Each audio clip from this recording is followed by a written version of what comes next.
ejemplo, que es más que un ejemplo, hará comprender claramente de qué se trata.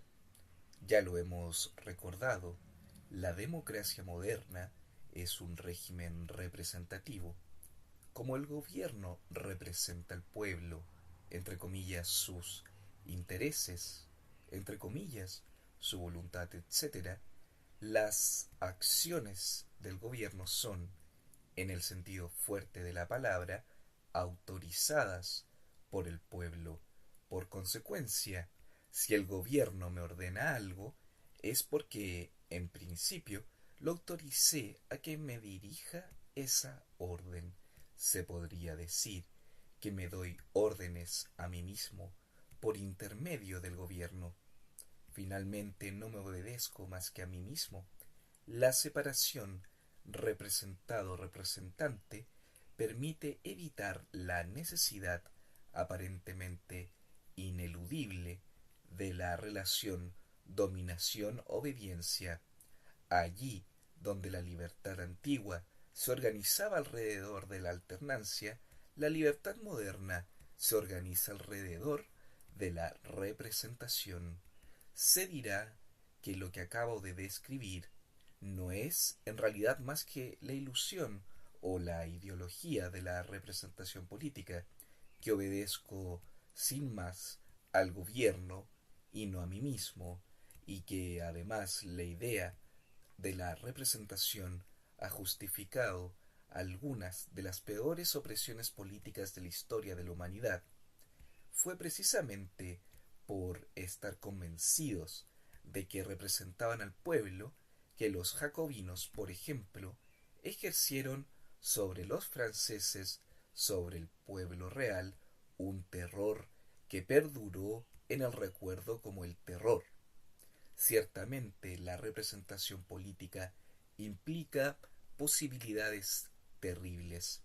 Lo que no cambia es que desde que fue elaborada la idea de representación, la articulación, dominación, obediencia fue evitada o desplazada a un segundo plano. Y para que la representación no pueda convertirse en opresión, es necesario y suficiente completar la separación entre representado y representante con la separación entre los poderes. La separación de poderes, según la lógica que esbocé en términos generales, una nueva separación viene a resolver el problema suscitado por una primera separación. Describir la democracia moderna es describir en principio la articulación de estas dos separaciones.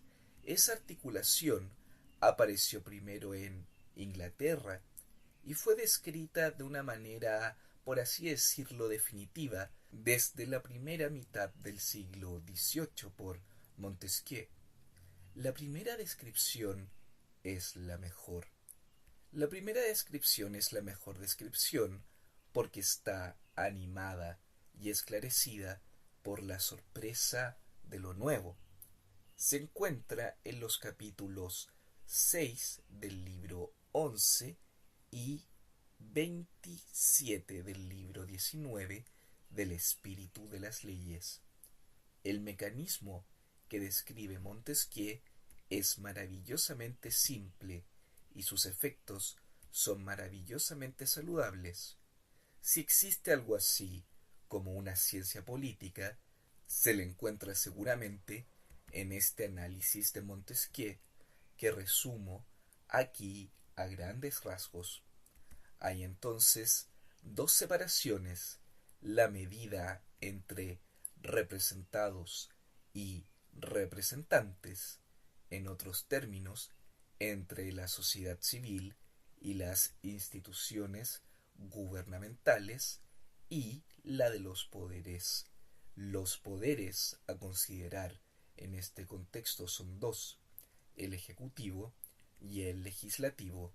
El judicial, al descansar sobre el jurado, es decir, sobre hombres sacados del cuerpo del pueblo y que retornan allí una vez cumplida su tarea, es, entre comillas, por así decirlo, invisible y nulo, cierre comillas, dice Montesquieu.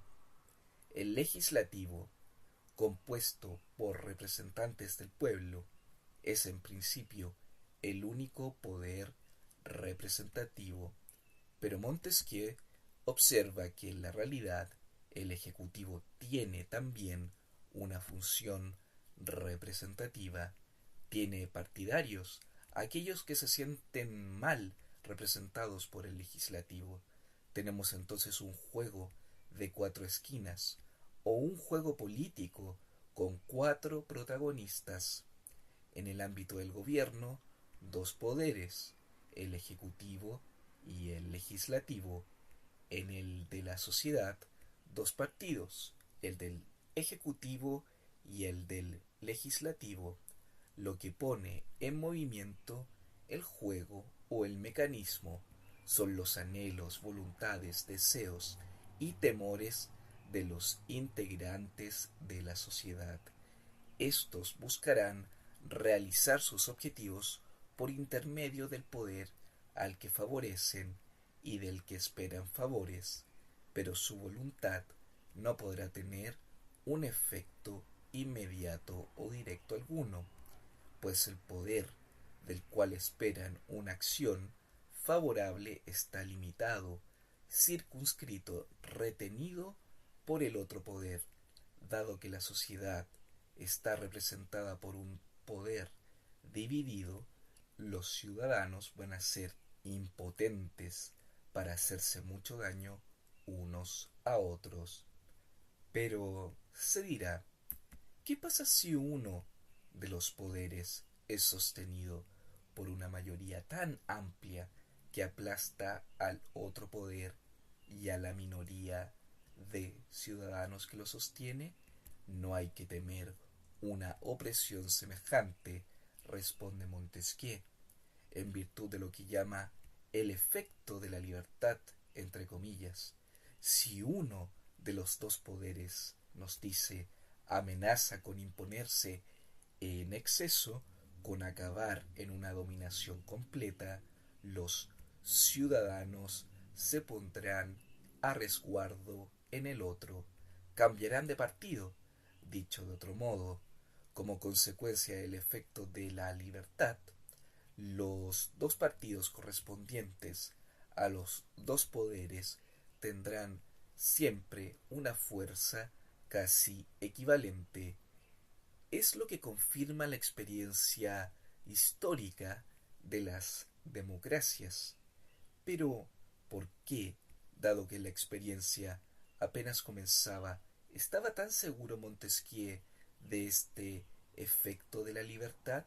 Resumiré su razonamiento, inseparablemente político y psicológico, como sigue. Los ciudadanos son esos partidarios de uno u otro poder al que favorecen y del que esperan ventajas, pero siguen siendo siempre y ante todo miembros de la sociedad, en tanto que ésta se distingue de los dos poderes, tanto del que prefieren como del que no prefieren. De allí, si uno de los poderes toma demasiada ventaja un cierto número de sus propios partidarios, en principio los más tibios se sentirán amenazados, no en tanto partidarios de ese poder, sino como miembros de la sociedad civil. En un sistema semejante, los ciudadanos tienen en general una doble preocupación: que el poder sirva a sus intereses, por cierto, pero también que no pese demasiado sobre la sociedad, y, en general, experimentan una doble sensación: que el poder que apoyan los, entre comillas, representa, es, entre comillas, su poder, pero también que es diferente a ellos, que los representa mal, que los va a traicionar. y el juego necesario de esta doble preocupación, de esta doble sensación, garantiza que los ciudadanos prestaran su asistencia al poder que se torne más débil en resguardo del poder amenazado. Hay una especie de, entre comillas, doble juego de los ciudadanos con el poder que está inscrito en la lógica de la representación, cuando se supone que un poder, no importa cuál, representa al ciudadano, el deseo de identificación de este último es inseparable de una sensación de alienación.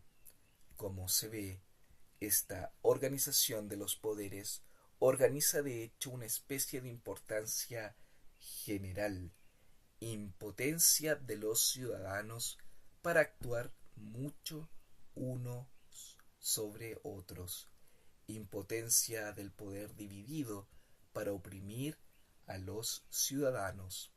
Este mecanismo de poder que produce la impotencia del poder es lo que Montesquieu llama libertad.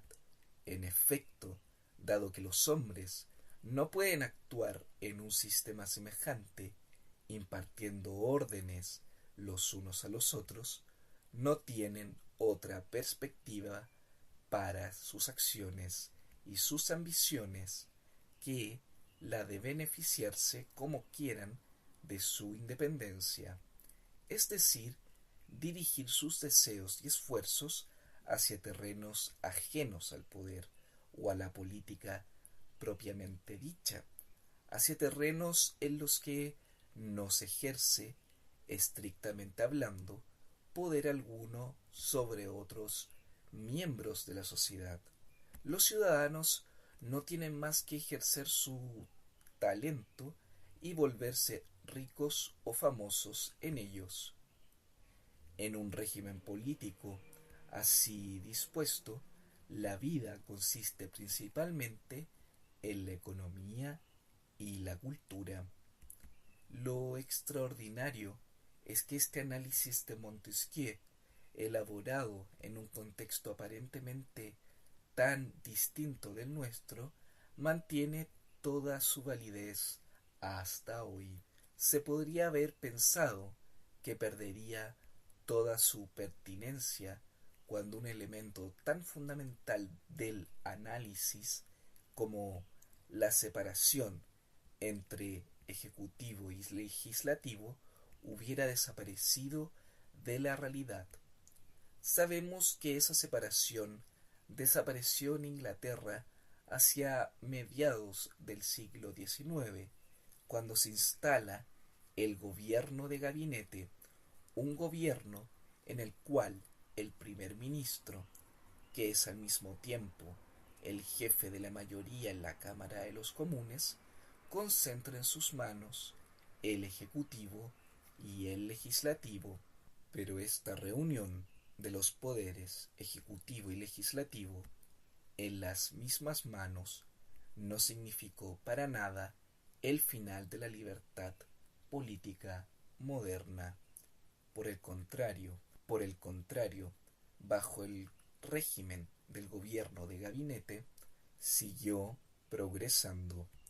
Es que una nueva separación ha sustituido la correspondiente a la separación de poderes, plenamente en la misma función. Se trata de la separación entre la mayoría y la oposición. Queda claro, la oposición no comparte constitucionalmente el poder con la mayoría, pero en cualquier momento, al menos en la próxima elección, puede regresar al poder, y esa posibilidad ejerce una acción moderadora considerable sobre el gobierno y su mayoría. Así, entre la época de Montesquieu y la nuestra, el contenido de los poderes separados se ha transformado mucho, pero lo que no ha cambiado es la separación entre dos grandes poderes. No se podría concebir una confirmación más evidente del rol decisivo de las separaciones en la libertad moderna. Esta organización de las separaciones, entre comillas, sistema de la libertad, según la expresión de Montesquieu, presenta dos características en cierto modo opuestas, que explican las dificultades y la lentitud de su instalación, al mismo tiempo que su extraordinaria estabilidad una vez instalado. Por una parte, se trata precisamente de un, entre comillas, sistema, de un mecanismo, e incluso de un mecanismo simple.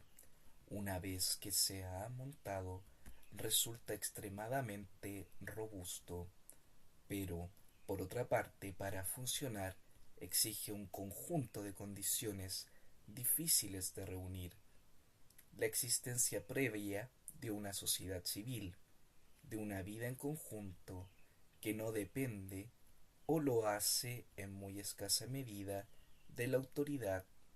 Requiere entonces del desarrollo de lo que en el siglo XVIII se llamaba comercio, esa red de relaciones que los miembros de la sociedad teje libremente, es decir, no para obedecer una orden, sino para realizar sus intereses.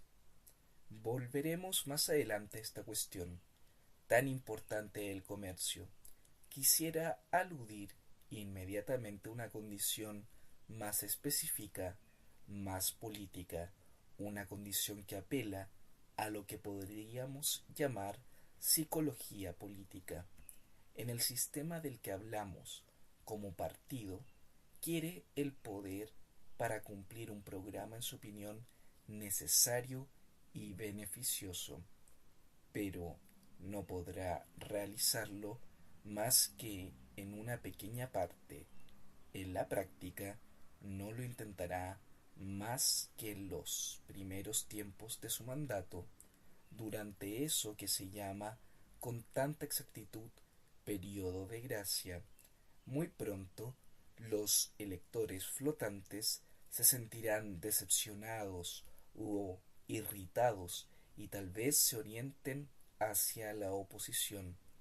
Por ende, la máxima del gobierno dejará de ser satisfacer a los partidarios para transformarse en no disgustar a nadie. Estos fenómenos no son completamente familiares, pero por más inevitables que sean, acarrean consecuencias que pueden ser muy negativas.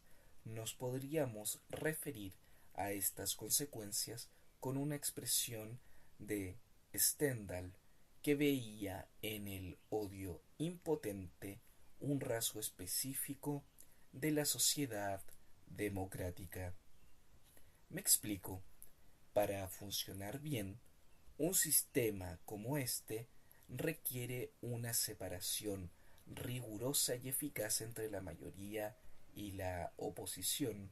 Exige, por lo tanto, una cierta vitalidad del espíritu partidario, el cual estimula, pues lo necesita para funcionar. Al mismo tiempo, no cesa de frustrar las pasiones partidarias, dado que está organizado para impedir que tengan el campo libre y puedan hacer lo que quieran. En términos psicológicos, se podría decir que esta organización de las separaciones excita de manera extrema los deseos y voluntades de los miembros de la sociedad y los frustra de manera igualmente extrema. Se movilizan las voluntades, dado que son ellas las que forman el vínculo entre el ciudadano y el partido al que favorecen. Lo que quiere el partido es en principio el resumen y el resultado de lo que quieren sus partidarios. Mientras tanto, el partido incita a sus partidarios a tomar cada vez más partido. Al mismo tiempo, los partidarios saben, o al menos terminan por saber, que sus deseos no serán satisfechos. Así, este sistema nutre una voluntad que se quiere partidaria y que se sabe impotente y que, tal vez por eso mismo, se quiere más partidaria. Nadie se preocupa por ser imparcial, pues el sistema es el que se ocupa de serlo. Pero el sistema no es imparcial, simplemente neutraliza a cada partido con el otro. Una sociedad así, organizada, tiende a presentar el aspecto de una mezcla muy específica de agitación e inmovilidad, mezcla que fatiga los espíritus al desalentar por completo las grandes empresas.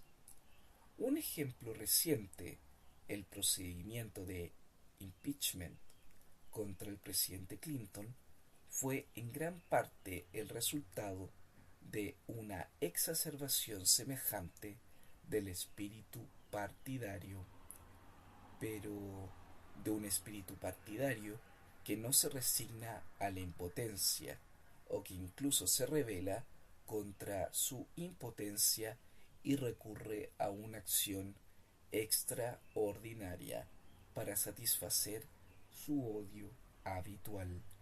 No digo que quienes denunciaron al presidente Clinton carecieran de buenos motivos, y no les reprocho su espíritu partidario. No hicieron más que sentir y expresar en un grado más intenso que lo habitual las pasiones partidarias que necesita el sistema para poder funcionar, pero quisieron realizar su voluntad a cualquier precio, al menos al precio de una medida extraordinaria que tensaba peligrosamente los resortes del sistema.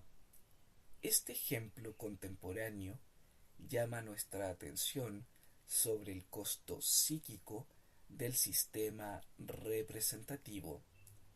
¿Cómo acomodarse interiormente al hecho de que este hombre, al que detesto por lo que representa, sea mi representante? Es la laxitud respecto de las pasiones partidarias lo que sin dudas explica que los franceses aprueben tan mayoritariamente eso que se llama la cohabitación, fenómeno simétrico e invertido del episodio estadounidense que acabo de mencionar. La extendida sensación de que la izquierda o la derecha en el poder realizan más o menos la misma política hizo aceptable y para algunos deseable ver a un presidente de izquierda presidir un consejo de ministros de derecha o a un presidente de derecha presidir un consejo de ministros de izquierda. Al mismo tiempo, no hay que disimular que esta fórmula, por más popular que sea o parezca serlo, es absolutamente contraria no solo al espíritu, a la razón de ser de la Constitución de la Quinta República, que era el reforzamiento del Ejecutivo, sino también en principio a la lógica del propio sistema representativo, fundada en la nítida separación entre mayoría y oposición. ¿Por qué entonces, se preguntará uno, no está completamente paralizada la vida política? Simplemente porque la lógica mayoritaria del sistema representativo que confía el gobierno al sector que ganó la última elección transforma la Constitución de la Quinta República en su inverso, al reducir a casi nada los poderes del presidente. A casi nada, pero no a nada, pues la lógica mayoritaria no implica dejar de compartir el poder, y la dualidad del Ejecutivo no es una apariencia insustancial.